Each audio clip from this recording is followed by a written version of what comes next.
Life Lessons with Joe here. Today I want to talk about why silence is such a powerful weapon.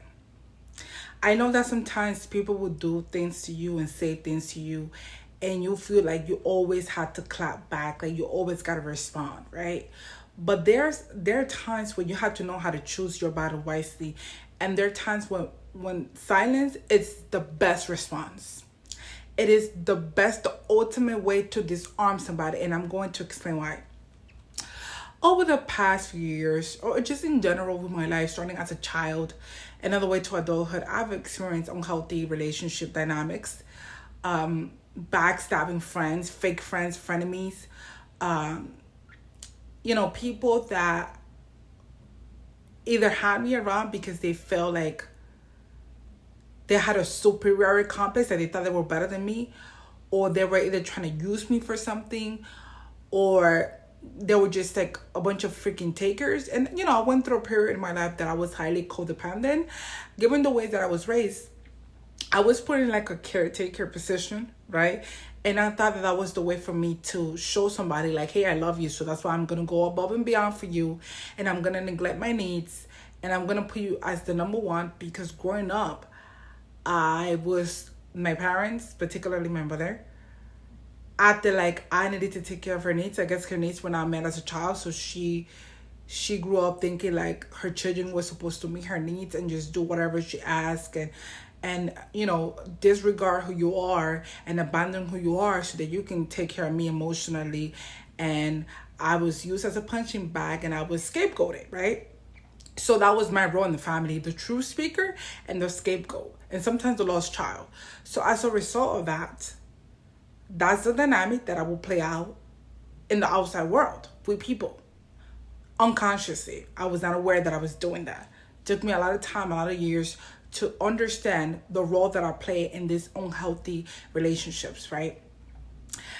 I noticed that I have had a pattern of getting into friendships with females that were overly competitive, mean girls, bullies, and would try to overpower me. Sometimes they would come in and try to pretend like they're helping me, but in reality, it's almost like as if they wanted me to be a puppet that they could just easily maneuver, and then they would disguise that, oh, I'm just helping you out. I'm just helping you out.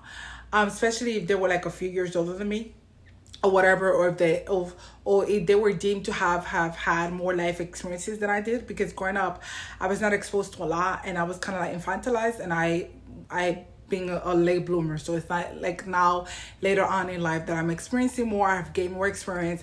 I learned a lot from my own mistakes and this type of dynamic relationships. After I have analyzed myself, have read a bunch of books, and currently in therapy still, right?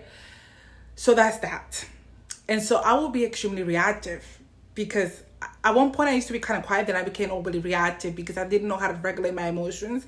And also because I feel like I was so tired of having to hold in my tongue and not speaking up for myself, that I kind of became a little bit of a crash out. And I guess these people will study you. They will just have you around to study you, or whatever the case might be, just trying to say, to infiltrate, to mimic you. I have had people copy me. Like, I would say certain things, people will copy me, not give me the credit, not even acknowledge, not uplift me, withhold praise, not give me the resources, because in their mind, well, if I can't have it, neither she can have it either.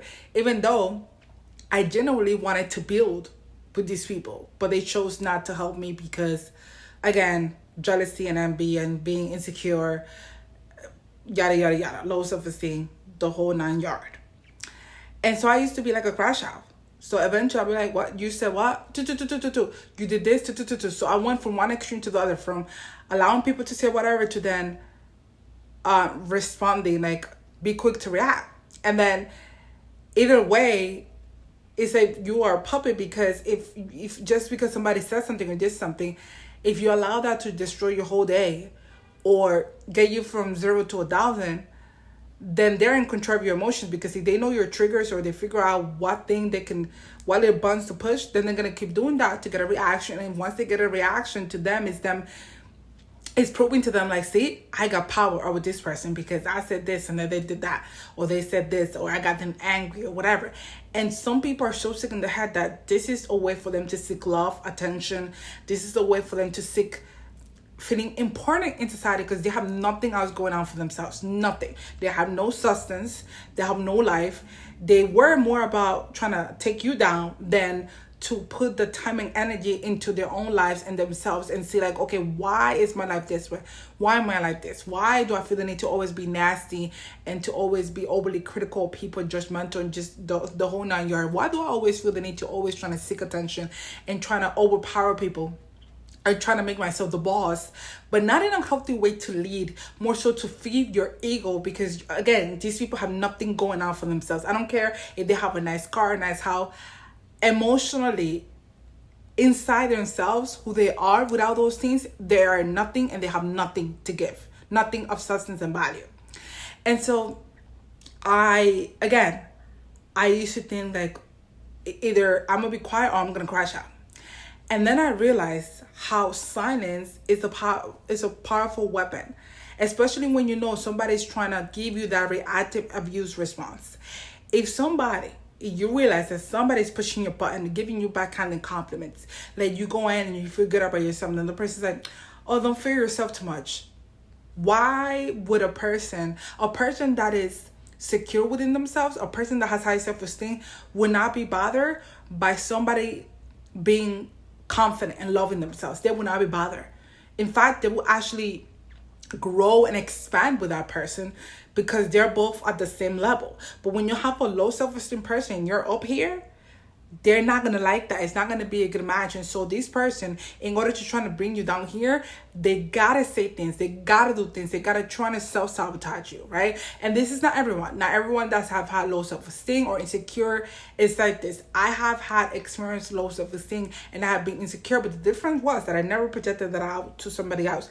I never took out my issues into somebody else because I feel like, yes, I had dealt with insecurity. I have had low self-esteem, but that had nothing to do with innocent people. That didn't cause me to have the low self-esteem, right? So these people don't know how to regulate themselves. They don't know how to regulate their own emotions, so they got to find a way. If seeing you being in your power and being confident is going to stir up some negative emotions, they got to find a way to try to, again, either bring themselves up here or bring you down here with them. So they got to find a way to attack you. And so, again, I noticed that people have done that. They have either slandered me when I realize like who they are and I don't want to be part of the relationship. They, and even while being in the relationship, I get this feeling and this vibe that they have been talking crap about me, that they have spread my personal information. Even though sometimes I might not have evidence, but sometimes I do have evidence, sometimes I don't have evidence. I feel like I gotta follow my intuition because God gave us our intuition for a reason. It is a way, as a survival mechanism, right? Yes, sometimes our intuitions can be a little off, but this is the reason why sometimes parents have been able to tell when their children have gotten into a certain situation, or when they have told their child, don't go to this place. Don't go there. And I'm not talking about parents that are extremely fearful and they just want to keep you in, locked up, and not allow you to expand on it. I'm talking about parents that generally have had intuition and they have warned their child about something bad happening, and the parents ended up being right. That is what I'm talking about. Okay, so the reason as to why silence is so powerful: if you keep trying to defend yourself with these people, you're not going to win with them, right? If you keep over explaining yourself with these people, you're not going to win with them. If people go around spreading lies and rumors and trying to ruin your reputation because they're so, again, these people have nothing going on. You keep trying to fix it. You keep trying to clear out your name. It's not going to help in the long run, just because it's going to confuse people, because people don't know, are not fully aware of how psychopathic and sociopathic and dangerous and how mentally damaged some of these people are. So they're not going to be able to distinguish what from what. If you give it enough time and you stay silent, right? Just live your life. Worry about yourself. Work on yourself. Get into a healthy, loving relationship with yourself. Then find healthier people so you could break those patterns, vet people, set boundaries. Within time, people are going to see who was really lying and who was really telling the truth. Everything will be exposed. It doesn't matter if it takes 10 years, 20 years, 30 years, 50 years. And at the end of the day, the psychopathic person and yourself and God knows the truth. They know the truth of what has happened. It's just because these people's egos is so out of control. It's either underdeveloped or overdeveloped that they just cannot take the fact that you either don't want to engage with them anymore, you don't want to play those games, or just because something about you bothers them, so they feel the need to try to make you a target, okay? And I noticed that my life has gotten better psychologically, emotionally, spiritually, in every way ever since I stopped. You know what? You want to be lying about me? Go ahead. You want to be phony to me? Go ahead. You want to be giving me a little bit backhanded compliments? You do that, because I can't control what you say and do. But you know what I can control? My own mouth. You know what I can control? My proximity to you. Because jealousy and envious people and people that are insecure, that like to project, they need to be close to people that they deem are up here, so that they can try to bring it down notch, so that they can self-regulate from putting you down and projecting their crap onto you. So that's why silence is such a powerful weapon. I used to think that saying silent meant like, oh, I'm being scary, or I'm being a PUSSY. But I have realized, like, I know what you're trying to do. So I'm not going to give you the reactive response that you want, so then you could say that I'm the one that's crazy. No, you're the one that's freaking crazy. And again, my life has gotten better.